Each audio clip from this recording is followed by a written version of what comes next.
Hello every and welcome back to our channel which is elite students club. तो जी आज हम वापस से कंट्रोल एंड कोऑर्डिनेशन की वीडियोस पे चलेंगे। लास्ट वीडियो में हमारा जो टॉपिक हुआ था वो हमने नर्व्स के बारे में पढ़ा था, नर्वस सिस्टम के बारे में हमने थोड़ी बहुत इंट्रोडक्शन ली थी। सो आई होप आप लोगों को समझ में आया होगा। I hope you are healthy and happy at home.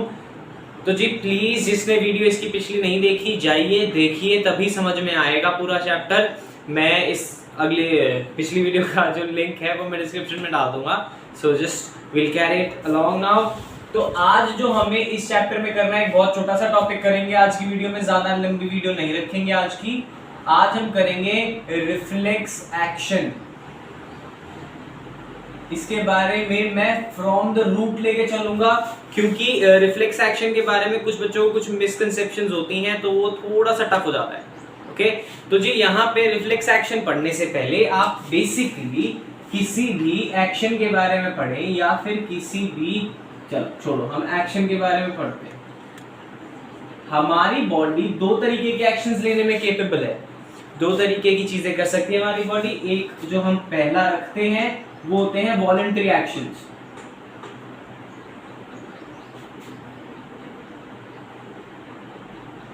और जो मैं दूसरा लेके चलता हूं वो लेके चलता हूं इनवॉलंटरी एक्शंस। अब इन दोनों के बीच में डिफरेंस क्या है? इन दोनों के बीच में डिफरेंस ये इतना सा है कि एक चेंज ऐसा है जिसके बारे में आपको पता है, या एक एक्शन ऐसा है जो आप लेते हैं, बट एक एक्शन ऐसा है जो आपके कंट्रोल में नहीं है। ठीक है, देखो कई बार क्या होता है, जैसे I am moving my fingers, I am moving my self, मेरी गर्दन हिल रही है, मेरे हाथ हिल रहे हैं, आपको दिख रहे हैं। तो ये सारी जो चीजें आती हैं ये आती हैं आपके कंट्रोल में। यू कंट्रोल देम, आप इनको कंट्रोल करते हैं तभी आपकी बॉडी एक्शंस ले पाती है, and these actions are called as voluntary actions. But वहीं पे कुछ चीजें होती हैं जो आपकी बॉडी के हिसाब से नहीं चलती हैं। आप छींक लेते हैं, आपकी बॉडी उसको कंट्रोल नहीं कर सकती, छींक रोक नहीं सकते, खांसी आती है तो आप रोक नहीं पाते।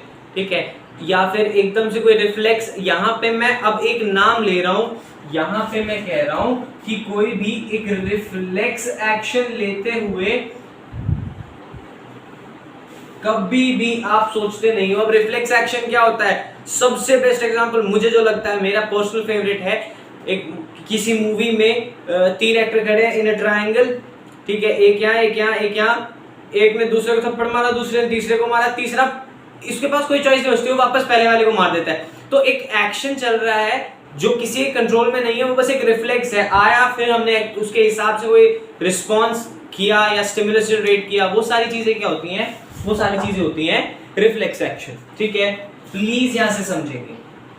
अब यहां का अब हमें समझना है एक रिफ्लेक्स आर्क।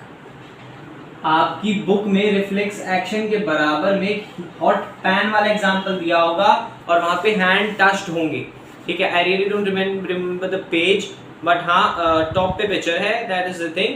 तो प्लीज आप एनसीईआरटीज के साथ रहिए। मैं हर वीडियो में यही बोलता हूँ कि एनसीईआरटीज के साथ रहिए आप, क्योंकि एनसीईआरटीज ही हैं जो आपके बोर्ड में आपके फर्दर किसी भी एग्जाम में आपकी हेल्प करेंगी। वो सिर्फ क्या है? एनसीईआरटीज है। So just bring them up, नीचे नहीं, उनको ऊपर रखिए। तो चलो moving ahead on reflex arc. Reflex arc शुरू होता है सबसे पहले अफेक्टेड मसल्स, या फिर आप कह सकते हैं बॉडी पार्ट्स। ठीक है, और यहां से ये जाता है स्पाइनल कॉर्ड तक।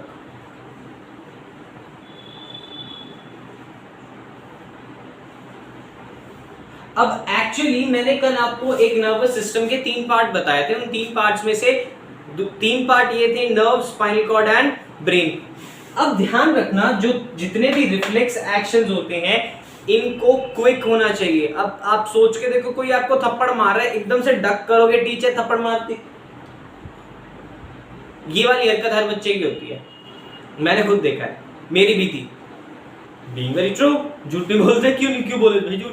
तो जी यहाँ पे बात इतनी सी है कि जो रिफ्लेक्स एक्शंस होते हैं वो हमारे कंट्रोल में नहीं होते हैं, और जो भी रिफ्लेक्स एक्शन होंगे, किसी चीज के लिए हम रिस्पॉन्ड अगर करेंगे, कोई चीज अगर हमारे सामने उसके रिगार्डिंग हमें रिस्पॉन्ड करना है, तो वहां पे जो एक्शंस लेती है वो कौन लेती है, हमारी स्पाइनल कॉर्ड लेती है।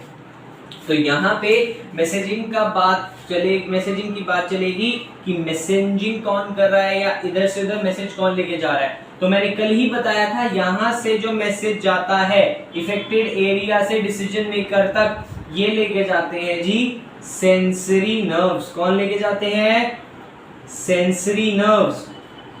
कोई दिक्कत है नहीं होनी चाहिए। और स्पाइनल कॉर्ड से जो भी एक्शन लिया जाएगा या रिलेटेड बॉडी पार्ट तक जो भी जाएगा, स्पाइनल कॉर्ड से रिलेटेड बॉडी पार्ट तक लेके जाएगा motor nerve. I don't think कोई दिक्कत है यहां तक।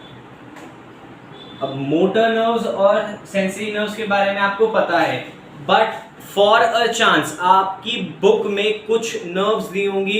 अगर आप कोई एक्स्ट्रा बुक या कोई रेफरेंस बुक पढ़ रहे हैं, आपके स्कूल टीचर जो है वो पढ़ा रहे हैं, तो प्लीज ध्यान रखिए आपको वहां पे स्पाइनल नर्व्स लिखा दिखेगा।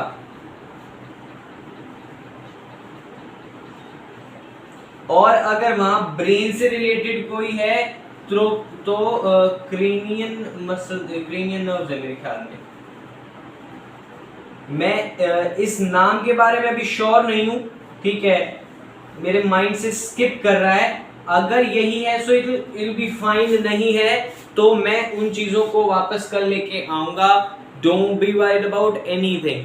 तो जी आज की वीडियो हम इतनी सी ही रखेंगे बिकॉज हमें इस टॉपिक के बारे में कुछ पार्ट्स बनाने पड़ते हैं, that should be like more than sufficient, ठीक है।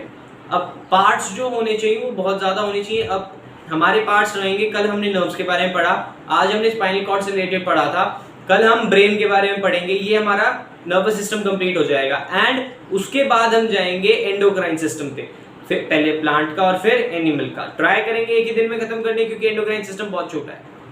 So just note it down. We'll end up the video. Thank you very much for watching. Keep learning and keep growing. Bye.